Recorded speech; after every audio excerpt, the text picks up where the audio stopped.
Right, joining me now is State Political Editor for the Australian newspaper, Andrew Clennell. Mate, let's start with this growing sort of disharmony. We won't call it a split, it's just disharmony at this stage inside the National Party. Look, I would expect some sort of tension. The Nats are clearly under pressure, as all Liberals are, as coalition MPs are right around the country on the issue of drought. But someone getting up on their feet, calling for the spill motion against the Deputy Leader is pretty extraordinary stuff. How real is this? Well, it's not real in the sense that Bridget McKenzie's about to lose her job, but it is real in the sense that there are a number of Queensland Nationals, I understand, who are not happy with this business around the Dairy Farmers Code of Conduct, in that McKenzie's taken a long time to come to the party. The government as a whole realised that Hanson was going to put on the brakes in the Senate on other legislation, and McKenzie was hurried up and she managed to do it quickly. And as a result, Pauline Hanson was able to say, I've had a win. So the Queenslanders aren't very impressed at all. And I guess it shows the level of tension within the Nationals, as you say, as they face the biggest political issue in Australia by far at the moment, drought. And, can I just jump in there, though? On the dairy code, it was an own goal because Pauline Hanson joined Alan Jones and I last Tuesday night. She talked about her frustration with a code that's been negotiated for a number of months already, and that Bridget McKenzie was not going to have it finalised until, I think, the middle of next year, certainly well into next year. And I said to Pauline Hanson, buggered if I know why that would be, why you'd need almost 12 months of consultation. She pursued it, and now, of course, Bridget McKenzie's been able to finish it off. But how much has this got to do with the politics inside the National Party, or the LNP as well, between Queensland and Victoria and southern New South Wales, where the two leadership positions are held? Is this as much a Queensland, Victoria, New South Wales stoush, or is it really the drought biting hard inside the politics of the National Party? Oh, look, it's both, but there's absolutely no doubt it's Queensland versus Victoria and, as you say, southern New South Wales and McCormack. I mean, you look at the people coming out defending McKenzie this afternoon. It's Damien Drum from Victoria, it's Darren Chester from Victoria. So the thing is, the Queenslanders have the numbers kind of thing. So, yeah, she's right to feel concerned. They're really giving her a bit of a kick here and saying, don't let this happen again. And look, I don't know the background to the delay in the code of conduct you talk about, but it sounds an awful lot like Yes Minister, doesn't it? It sounds like her letting the bureaucrats run the joint. Correct. I mean, this stuff is not rocket science. You're the Agricultural Minister. You're burning on the issue of drought. You're burning particularly on the issue of drought and dairy farmers in the north, which have different land holdings and rain yields and fat scores with their milk than you do down south. So it's a very heightened issue, can I say, in Queensland in particular. So I think she's left herself open on this. I want to play a grab out of question time on the issue of the farm household allowance, because I think this is also another issue for the government. Let's have a listen. Can the Prime Minister confirm that his government has kicked 600 farming families off the farm household allowance as the drought worsens, and will kick another 500 families off the payment by Christmas? We will continue to monitor this issue very closely, Mr Speaker, and as on each occasion we have responded to the advice we have received on the farm household allowance, remembering it started at 3 years forever. Now, the PM's right, Andrew, that a lot of the issues related to the drought that people often talk about have a role with the states, not just the Commonwealth. But this allowance is the Commonwealth's only to pay. And, you know, we're talking about 500 people. That's a rounding error for the Commonwealth. To kick them off before Christmas is just a bad news story that they don't need. I don't know why they don't roll them over and find some rationale for it. We don't kick people off the dole and they can be on it for a lifetime. Yeah, I mean, again, it sounds like bureaucracy gone mad. And Morrison the last couple of weeks has got a real feel, thanks to our colleague Alan Jones, on how important this issue is. And I would expect him to be all over everything on this. You know, I would expect him to be paying extra attention to make sure that there aren't any more bureaucratic stuff-ups. They just can't afford it. I mean, you know, Anthony Albanese's hardly got a feather to fly on the way he's going.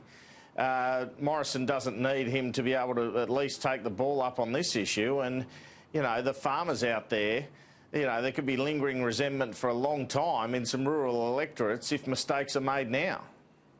And look, you know the inside of New South Wales politics better than I do, but they're already, the National Party in New South Wales, we saw it in the state election in March, quite vulnerable to shooters and fishers, provided they get organised. Now, we saw straight after the state campaign, they couldn't get the candidates into the field or have the funding for campaign strength by the time the federal election rolled around in May. It won't be like this again. I suspect that they'll really go hard, certainly the Eastern Seaboard, against the National Party, and that's their real worry.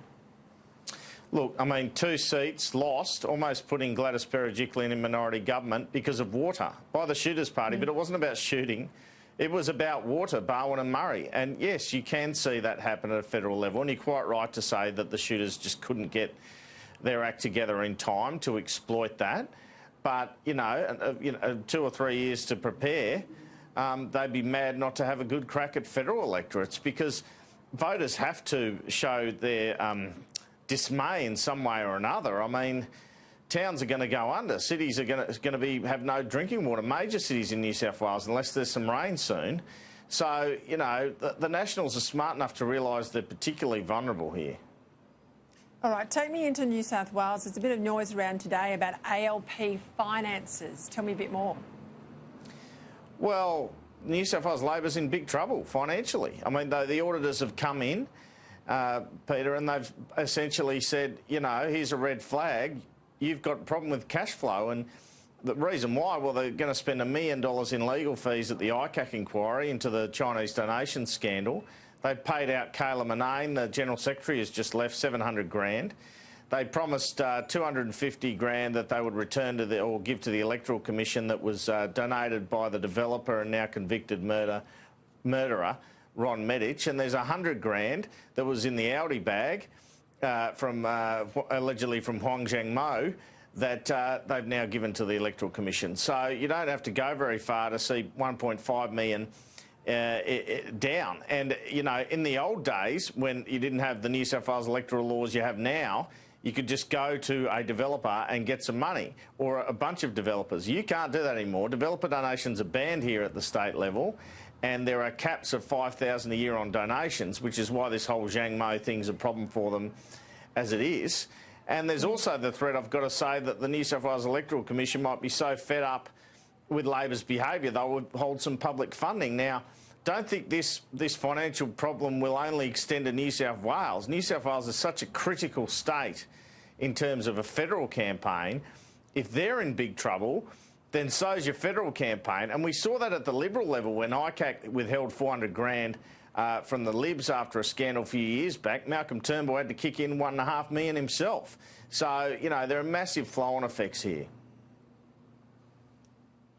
OK, tell me about Michael Daley too, because he's back in the news. Yeah, Michael Daley, I mean, you know, he's kind of a forgotten figure. He's sitting forlornly on the backbench here, but he's actually taken the Customer Service Minister's office, Victor Dominello's office, to the Civil and Administrative Tribunal, because he's saying that they leaked his driving record during the campaign. There was a story that appeared about his driving record, casting doubt over a speeding offence and the fact it was attributed to his wife. So, you know, he's decided to take some civil action now. So Dominello would have thought that issue had gone away, but police couldn't find enough evidence to charge. But it seems it'll flow on. If the case goes to a tribunal, it could cause some problems for the minister. All right. Cabinet Minister John Sidoti has a touch of the Jackie Trads, I have to say, you know. Involvement in the rolling out of metro rail lines and the purchasing, it would appear, of property that looks to benefit from where the train lines would be, and in particular where stations are. He's stood aside at the moment while an investigation's underway, but what more's been revealed today, because it looks fairly damaging? Well, it's Gladys Berejiklian putting out a plan for the metro stations, and his properties, or his parents' properties, are right across the road. I mean, right across the road.